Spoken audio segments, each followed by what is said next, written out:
నమస్తే అండి. ఎక్కడి నుంచి మాట్లాడుతున్నారు? హలో ఎక్కడి నుంచి మాట్లాడుతున్నారు? సార్ మాది సిరిసిల్ల సిరిసిల్ల జిల్లా రాజన్న సిరిసిల్ల జిల్లా సిరిసిల్ల నియోజకవర్గమేనా? కేటీఆర్. ఓకే, చెప్పండి సమస్య ఏంది? నమస్తేనండి. నమస్తే. ఏమైందండి రైతు బంధు అసలు సీఎం మాటకే విలువ లేదా? సీఎం అట్లా అల్లా తప్ప మాట్లాడచ్చా? 15 డేట్ వరకు కంప్లీట్ చేస్తా అన్నారు. అవును అన్నాడు.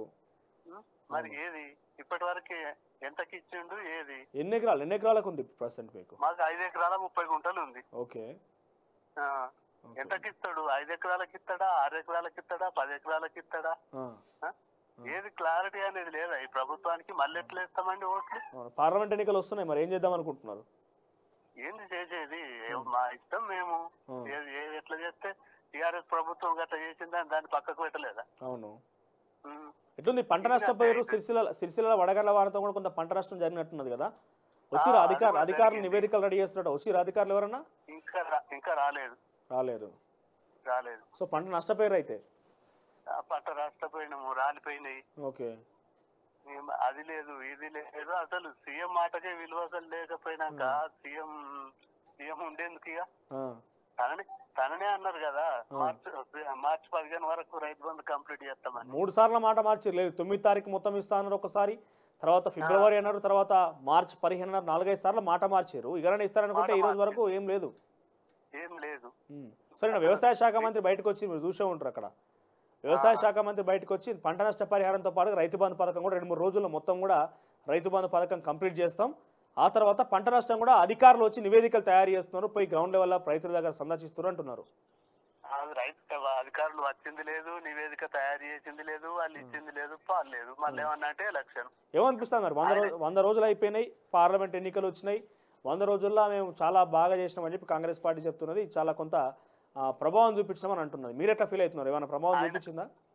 ఆయన ఢిల్లీ సీట్ల కొరకు అందుకే సరిపోతుంది. రైతుల గురించి ఏడ పట్టించుకున్నట్టున్నాడు సార్. ఆయనేం పరిష్కరిస్తాడు? ఆయనేం సీఎం? ఢిల్లీ సీట్ల కోసమా? ఇంకా పార్లమెంట్ సీట్ల కొరకే తిరుగుతా ఉన్నాడు కదా, ఇంకా డిక్లేర్ చేయలేదు కదా.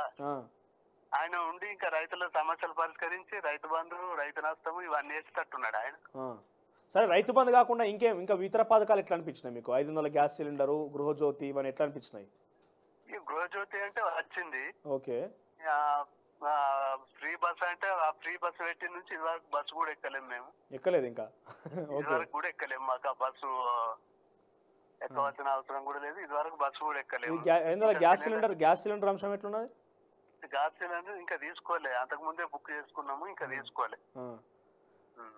ధరణి సమస్యలు, పోలీసుల ఇబ్బందులు కాదు, అవి ఎప్పుడో నెలకోసారో 6 నెలలకోసారో అవసరం పడి చేసినా అని చెప్తాడు. ఇప్పుడు రైతులకు ఎంత ఇబ్బంది అవుతుంది. ఇటు నీళ్లు లేక పొలాలు ఎండిపోవుడు, బోర్లు నీళ్లు పోయకపోవుడు, ఈ వడగండ్ల వాన, ఇవి పట్టించుకోవాలి అర్జెంట్. గానీ నేను అవి చేసినా ఇవి చేసినా వస్తారా? ఎమ్మెల్యేలు కానీ కాంగ్రెస్ పార్టీ నాయకులు ఎవరు వస్తారా? వచ్చి పరిశీలిస్తలేరా? ఏంది ఏం కథ అని చూస్తారా ఎవరన్నా? కనీసం ఎవరు రాలే. ఇవరకు ఎవరు రాలే, ఇంకా ఎవరు రాలే. అరే మొత్తం ఎప్పటికి ప్రజలలో ఉంటామంటున్నారు కదా ఎమ్మెల్యేలు అంతా. ఎవరు రాలే.